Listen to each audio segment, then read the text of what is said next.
नगर पालिका बीसलपुर में लाखों रुपए के टैक्स गबन का आरोप। अध्यक्ष प्रतिनिधि की पहल पर अधिशासी अधिकारी ने की शिकायत। पीलीभीत जिले के बीसलपुर नगर पालिका परिषद में कार्यरत 3 कर्मचारियों पर हाउस टैक्स वसूली की लाखों की धनराशि नगर पालिका कोष में जमा न करने और सरकारी धन के गबन का आरोप भी लगा है। यह आरोप अधिशासी अधिकारी शमशेर सिंह की ओर से लिखित शिकायत पत्र के माध्यम से लगाया गया और अध्यक्ष प्रतिनिधि अमन जायसवाल की उपस्थिति में बताया गया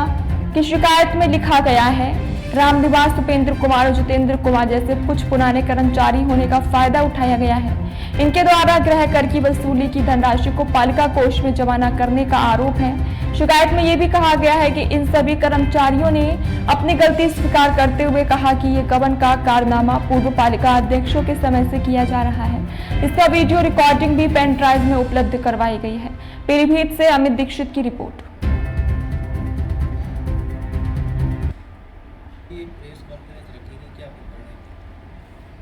मैं अमन जायसवाल, नगर पालिका चेयरमैन प्रतिनिधि शशि जायसवाल, बीसलपुर। ऐसा है कि 2 साल हमारी पत्नी को चेयरमैन बने हुए हो गए, तो चूँकि मैं उनका प्रतिनिधि भी हूँ तो थोड़ा बहुत चीज़ों का संज्ञान मुझे भी रहता है क्या कि जो टैक्स वसूली में जो हमारे यहाँ कर्मचारी हैं पालिका के, नगर पालिका के, उपेंद्र कुमार, जितेंद्र प्रजापति, जितेंद्र कुमार और रामनिवास और मेहरबान और भी 2-4 लोग हैं कर्मचारी जो टैक्स की वसूली करते हैं। होता क्या है कि आए दिन जब टैक्स मार्च में उपभोक्ता ज़्यादा से ज़्यादा जो है वो नगर पालिका में टैक्स जमा करने जाते हैं, क्योंकि मार्च में छूट भी होती है। तो जब लोग मार्च में टैक्स जमा करने जाते हैं तो आए दिन एक लड़ाई का विषय ये रहता था कि हम तो साहब पहले टैक्स जमा कर चुके हैं, तो कर्मचारियों के द्वारा कहा जाता था कि आप रसीद ले आओ। चूँकि वो रसीद हो सकता है वो कई बार ऐसा होता है कि उपभोक्ता को गलतफहमी हो जाती है कि हमने जमा कर दिया है कि नहीं कर दिया है, तो लेकिन कर्मचारी कहते थे कि भाई टैक्स की रसीद ले आओ तो हम आपका जो है वो कम कर देंगे, अन्यथा आपको जो है 2 साल का ही जमा करना पड़ेगा। तो होता क्या था, जिनके पास रसीद मिल जाती थी उनका तो कम हो जाता था, जिनके पास नहीं मिलती थी उनका कम नहीं हो पाता था। तो इस बार मैंने पहले से ही प्लानिंग करके मैंने ईओ साहब को बताया था, चेयरमैन साहब ने भी ईओ साहब को कहा था कि आप जो है इस बार मार्च में वसूली के टाइम पे या जो भी महीने हैं बचे हुए वसूली के टाइम पे कोई विवाद ना हो, आप पूरे जितनी भी वसूली करता है जिनके नाम से रसीद बुकें जारी हुई हैं, आप इनकी सबकी पोस्टिंग पहले से ही करा लें ताकि किसी भी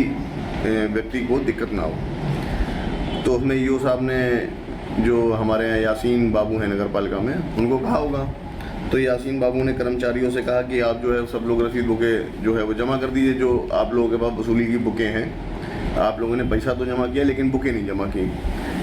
हुआ क्या, जैसे किसी आदमी के नाम 20 बुकें उसको जारी हुई,